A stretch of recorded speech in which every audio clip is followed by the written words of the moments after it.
ओम नमः शिवाय। नमस्ते टू एवरीवन।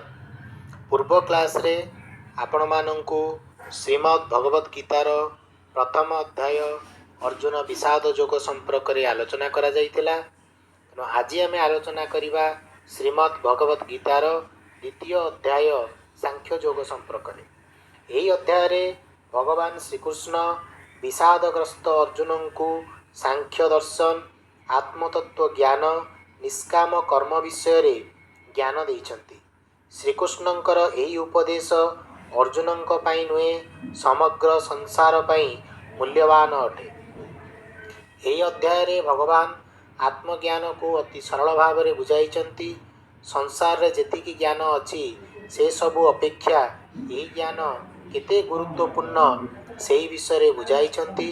संजय धृतराष्ट्र को कहउछन्ति श्रीकृष्ण विषादग्रस्त अर्जुन को सांत्वना देई कहिछन्ति, युद्धर एही घड़ीसंधि मुहूर्त रे तुम भितरे एते मोह कोठु आसिला? मोह अज्ञान अंधकारर गात भितर को ठेली देइथाए। हे अर्जुन, एही मोह को दूर कर, धनु उठाओ, युद्ध करने को प्रस्तुत हुआ। यही युद्ध रे मोर पूज्य पितामह भीष्म, गुरु द्रोणाचार्य को किपरि मु मारी परिबी? यही कथा अर्जुन श्रीकृष्ण को कहउछन्ति।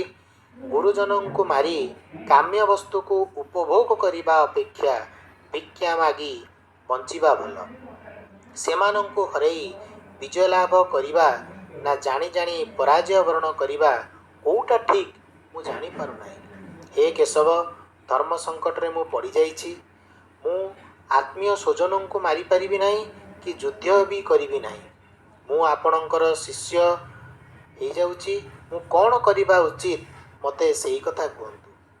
श्रीकृष्ण कहिले, जाहांक पई शोक करिबा उचित नुहे तुमे तांक पई शोक करूछ ओ मो सहित पंडितंक परी कथा कहूछ। तुमे निजे जानिन जे पंडित लोक मृत लोकंक उपरे दुख करे नाही। ज्ञानी जानी थाए शरीर कौन, आत्मा कौन। प्रत्येक जीव गोटिए गोटिए जीवात्मा। प्रत्येक मुहूर्त रे शरीर बदलु थांती। जेपरी बाल्यावस्था, युवावस्था, वृद्धावस्था आसी थाए, ठीक सेही परी आत्मा गोटिए शरीर त्याग करी अन्य शरीर को धारण करिथाए। एही शरीर जन्म नेइछि, एही शरीर जन्म नेइछि, काली भी मरीजिव। प्रकृत ज्ञानी सेथिपई शोक करे नाही। सुख दुख हेउछि अस्थायी। शीत परे ग्रीष्म आसिला भली से आसे ओ जाए। जिए सुख और दुख को समान भाव रे ग्रहण करि निए सी अमरत्व लाभ करे।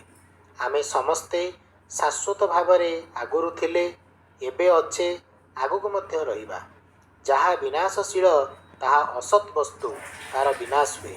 जहा विनाशशील नुहे ताहा सत वस्तु तार विनाश हुए नहीं। आत्मा हेउछि सत्य, अविनाशी, चिरस्थायी। आत्मार जन्म नहीं कि मृत्यु नहीं। आत्मा हेउछि अजर, अमर, चिरशाश्वत। आमे जेमिति जीर्ण वस्त्र त्याग करी नूतन वस्त्र परिधान करे, ठीक सेही परी आत्मा जीर्ण शरीर त्याग करी नूतन शरीर ग्रहण करे। शरीरर मृत्यु रे आत्मार मृत्यु हुए नहीं।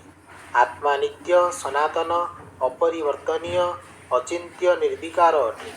आत्मार स्वरूप जानिला परे तुमे शोक करिबा उचित नुहे। हे अर्जुन, तुमे क्षत्रिय। देश रक्षा, निज रक्षा, धर्म रक्षा, प्रजा रक्षा, समाज रक्षा पई युद्ध करिबा परम कर्तव्य। एही युद्ध तुम पई चिर कल्याण, चिर मंगलकारी हेब। तुमे जदि युद्ध न कर तेबे तुमे शास्त्र अनुଯାयी स्वधर्म त्याग करिबार पाप मुंडेइब। लोक माने तुमको निंदा करिवे, तुम नामरे अपजस गाइबे। महारथी माने तुमको भीरु कापुरुष भली कटु कथा कहिबे। या ठारू भली दुख कथा कौन हेई पारे? निंदा अपवाद नबा अपेक्षा मरण श्रेयस्कर अटे। तुमे उठ, युद्ध पई प्रस्तुत हुआ। युद्ध करी मृत्युवरण कले स्वर्ग लाभ करिब। विजयी हेले राजसुख लाभ करिब। युद्धर लाभ क्षति को विचार न करी युद्ध कर। एभली युद्ध रे तुमको टिके भी पाप स्पर्श करिब नाही। ए पर्यंत तुमको आत्मतत्व सांख्य योग विषय कहली। एबे निष्काम कर्मयोग विषय कहूँ, मन देई शुण। निष्काम कर्मयोग कर्मर फल उपरे आशा न रखी कर्म करा जाए। जो व्यक्ति फल रे आशा रखी व्रत उपवास यज्ञ आदि सठिक रीतिनीति रे पालन कले भी पूरण हो न थाए। फल रे आशा न रखी कर्म कले केबे से कर्म निष्फल हो न थाए, यह फलप्रद होता है। एभली कर्म रे त्रुटि विच्युत हेले भी ताकू पाप लगी न थाए। यही कर्म मनुष्य को पुनर्जन्मरू रक्षा करिଥାଏ आउ मोक्ष देइଥାଏ। कामना वासना रे आशा रखिथिया व्यक्ति केबे भी एपरी कर्म करि पारि न थाए। निष्काम कर्मर गोटिए उद्देश्य है भगवान को पाइबा। सत्वगुण रजगुण तम गुणर ऊर्ध्व को जाई कर्म करि चल। तुमर कर्म रे अधिकार अछि, फल रे नुहे। तुमे स्थितप्रज्ञ हो जीव। तुमर कौनसी फल उपरे आसक्ति रहिब नाही।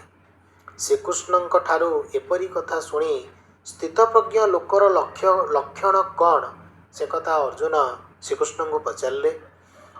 श्रीकृष्ण तार उत्तर दबाकू जाई कहले, स्थितप्रज्ञ निष्काम कर्म मार्ग रे चलिबा द्वारा निजर इंद्रिय मान को निज आयत्त रखि थाए। दुख जंत्रणा रे विचलित हुए नाही। सुख समृद्धि रे उत्फुल्लित हुए नाही। विषय वासना प्रति ता मन रे लोभ न थाए।